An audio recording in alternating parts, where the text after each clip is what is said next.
Cette rubrique est réservée pour l'enseignement de la parole de Dieu. C'est un merveilleux moment d'exhortation qui nous permet de grandir spirituellement. Aujourd'hui, nous avons la grâce de recevoir le pasteur Défon Charles François de la mission évangélique des Bénis de l'Éternel, MEB, pour nous entretenir sur une thématique très importante qu'est la foi. Bienvenue, homme de Dieu. Tout de suite, ma première question.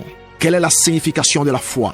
De façon générale, la Bible explique dans Hébreux 11, à partir du verset 1, que c'est une ferme assurance des choses que nous espérons de Dieu et une démonstration de celles que nous ne connaissons pas encore. Amen. Mais moi, je voudrais te dire, en me basant sur les Saintes Écritures et en me basant sur l'expérience, que la foi est comme un saut dans le vide en se basant sur la parole de Dieu, en manifestant une confiance totale, une confiance ferme en Jésus-Christ et une confiance ferme en la parole de Dieu. Et l'on pose certains actes. L'on pose certains actes en se basant avec confiance, avec assurance sur la parole de Dieu. Cette manière d'agir s'appelle la foi. Vous voyez dans la définition du livre des Hébreux, c'est une ferme assurance des choses que l'on espère. Mais ça ne sert pas s'arrêter sur assurance. Une démonstration de celle que l'on ne voit pas. Donc, celui qui dit j'ai foi doit démontrer à travers des actes de confiance envers le Seigneur, des actes de confiance en la parole de Dieu. Et ce sont ces choses qui prouvent sa foi et qui rendent sa foi au complet. Je voudrais vous donner un petit exemple. Jésus marchait sur les eaux. On ne peut pas marcher sur les eaux. Le commun des hommes ne peut marcher sur les eaux. Mais quand Pierre le vit, il dit, Seigneur, si c'est toi, ordonne que je vienne. Et Jésus lui dit, viens. Et Pierre a sauté de la barque. Et comme s'il s'est lancé dans le vide, il a commencé par marcher sur les eaux. Et il se voyait, il progressait. Mais à un moment donné, il s'était rendu compte que non, ça c'était de l'extraordinaire. On ne devrait pas marcher sur les eaux. Il se rendit compte des vagues et des vents violents qui soufflaient contre lui. Et la peur le saisit. Et là, le miracle que produisait sa foi s'arrêta. Donc, la foi est comme un saut dans le vide, mais en se basant sur la parole de Dieu, en ayant une confiance ferme en la parole de Dieu. Donc ce n'est pas seulement une ferme assurance de ce que l'on espère, mais c'est aussi une démonstration de sa confiance, de son assurance envers Dieu. Voilà. C'est quoi vivre par la foi? Chers auditeurs de l'émission de Gospel, c'est quoi vivre par la foi? Vivre par la foi, c'est vivre sous la parole de Dieu. Vivre en démontrant sa confiance totale en la parole de Dieu. Que ce que Dieu m'a dit, il est fidèle et il est capable de le faire et il va le faire. Et commencer par vivre en puisant sa joie dans la parole de Dieu, en puisant son bonheur dans la parole de Dieu. Tu ne vois pas encore un matériel, tu ne vois pas encore la finance, tu ne vois pas encore la richesse, mais puisque Dieu t'a dit, mon enfant, je te dis de venir. Et sur ton chemin, j'ai mis de la richesse. Tu t'es levé et tu as commencé par faire le pas en direction de là où Dieu t'a envoyé. Tout en croyant fermement que tu ne manqueras de rien. Tu ne manqueras de rien et qu'il est fidèle et qu'il va veiller sur ce qu'il a dit pour l'exécuter dans ta vie. Cette manière de faire est appelée vivre par la foi. démontrer sa confiance totale en Dieu, démontrer son assurance totale sur ce que Dieu t'a dit, ce que Dieu t'a révélé, et se lever et se mettre à l'œuvre, c'est vivre par la foi. Bon, nous irons dans la Bible. Quand Dieu appela Abraham, notre père, Dieu lui dit, quitte ta famille, quitte tes parents et sors complètement, détache-toi d'eux et va au lieu que je t'indiquerai. Je te bénirai, je ferai de toi un homme, je rendrai ton nom grand et puissant. Abraham a entendu la voix de Dieu. Abraham se leva, prit sa femme et seulement l'autre qui est son cousin, et il se dirigea sans savoir où il allait, sur quelle terre il allait s'installer. C'est ce qu'on appelle vivre par la foi. Vivre de manière à se baser sur ce que Dieu t'a dit dans ton esprit, dans ton cœur, et poser des actes en se basant sur, avec conviction, sur ce que Dieu t'a dit de faire, sans rien voir d'abord. Et là, le Seigneur lui dit, puisqu'il croit en mon nom, je le soutiendrai. Puisqu'il connaît mon nom, je vais le secourir. Il recevra mon aide, il recevra mon soutien, il aura mon appui. Donc, bien-aimés, et toi et moi, nous sommes appelés à vivre notre vie par la foi. Être heureux déjà de ce que la parole de Dieu nous dit. Puiser notre joie de la parole. Puiser notre paix de la parole. Il y en a beaucoup quand ils se réveillent et leur poche est creuse, est vide. C'est fini, la journée est gâtée comme ça. Oui. Non, ça, tu vivres par ta poche et par ce que tu as en main. Ça, ce n'est pas vivre par la foi.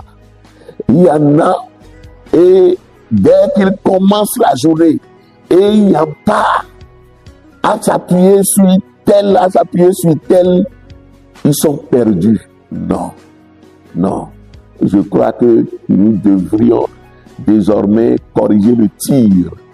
Dieu voudrait que tu mettes ta vie en t'appuyant sur sa parole, en ayant une confiance pleine et totale en lui. Et tu verras sa gloire. Tu verras qu'il est vivant. Tu verras qu'il veille sur sa parole pour l'accomplir.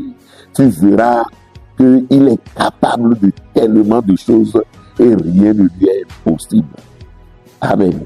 Donc le Seigneur t'appelle à vivre ta vie par la foi en lui, la confiance totale en lui, en ayant l'assurance totale qu'il ne va pas t'abandonner et que ce qu'il t'a promis, il le fera certainement. Amen.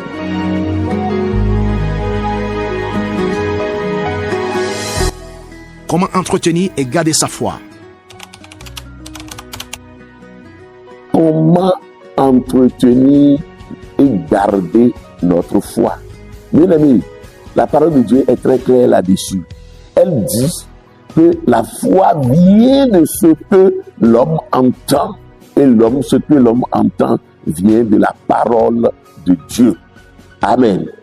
La foi vient de ce que l'homme entend, et ce que l'on entend vient de la parole de Dieu. La première source de soutien de notre foi, c'est la parole de Dieu. Ça, c'est une première source pour soutenir, pour fortifier notre foi. Notre foi est fortifiée au travers de la parole de Dieu, au travers des promesses de Dieu, au travers de tout ce que Dieu a dit et promis pour nous. la foi est fortifiée par la parole. Mais je voudrais aller encore plus loin en te disant que la foi est fortifiée par les expériences que tes frères et sœurs ont déjà vécues et ont traversé autour de toi. Le témoignage vivant des sœurs, des frères, des personnes que Dieu t'a données dans ton environnement et qui partagent la même foi chrétienne que toi, des choses qu'ils ont eu à traverser dans leur vie et que Dieu leur a montré sa fidélité. Toutes ces choses fortifient la foi du chrétien, du vrai chrétien, du vrai enfant de Dieu. Le témoignage de ton pasteur, le témoignage de maman pasteur, les témoignages des anciens, des choses qui d'autres ont déjà vécues. Et peut-être que toi, c'est le moment de les vivre et que tu es en train de traverser. Quand tu tombes sur leur témoignage, quand ils partagent leur témoignage avec toi, cela te ragaillardit, cela te fortifie, cela te donne de confiance et tu te dis, ah, si le Seigneur l'a fait pour Jacques, il va me le faire certainement. Si le Seigneur, dans cette situation, n'a pas oublié Éméline et a glorifié son nom dans la vie d'Éméline, dans son foyer, ah, le mien n'est encore rien. Il va le faire. Donc, bien aimé, des gens que Dieu nous a donnés ne sont pas là au hasard. Les frères dans le Seigneur, les sœurs en Christ, l'assemblée des chrétiens, des enfants de Dieu, tout ce que le Seigneur t'a donné n'est pas au hasard. C'est pour contribuer à quelque chose dans ta vie. Donc la foi est nourrie par les témoignages des uns et des autres autour de nous, en dehors de la parole de Dieu, bien sûr. Amen. La parole de Dieu en premier, mais les témoignages, le vécu de tous les jours des bien-aimés à gauche et à droite et que nous partageons, qu'ils partagent avec nous, ces vécus nous fortifient et ragaillardit notre foi. Donc, bien-aimé, je voudrais t'exhorter à être quand même constant dans l'assemblée, à ne pas être un abstenté. Alors, quelles sont les promesses de Dieu si nous gardons la foi? Chers amis auditeurs de l'émission L'heure du Gospel, mais notre dernière question est celle-ci. Quelles sont les promesses de Dieu pour nous si nous gardons la foi? N'oublions pas que Dieu a notifié dans Hébreux 7, à partir du verset 5, que sans la foi, personne ne lui est agréable. Personne ne lui est agréable. Donc, ce n'est que par la foi que l'homme est agréable au Seigneur. Mais tu n'as pas confiance en moi. Tu n'as aucune assurance sur moi. Tu ne considères pas ma potentialité, ma capacité de t'aider, de te soutenir, de te sortir de telle ou telle situation. Mais pourquoi je vais le faire? Pourquoi je vais le faire? Voilà. C'est la même chose au niveau de Dieu. Mais la parole de Dieu dit, celui qui a la foi obtient tout. Rien ne lui est impossible. Tout est possible à celui qui croit. Ce n'est pas que certaines choses sont possibles à celui qui croit. Il est écrit noir sur blanc. Tout est possible à celui qui croit, à celui qui a la foi. Donc, bien-aimés, chers amis, auditeurs de l'heure du gospel, Sans la foi, il n'y a pas de vie chrétienne glorieuse.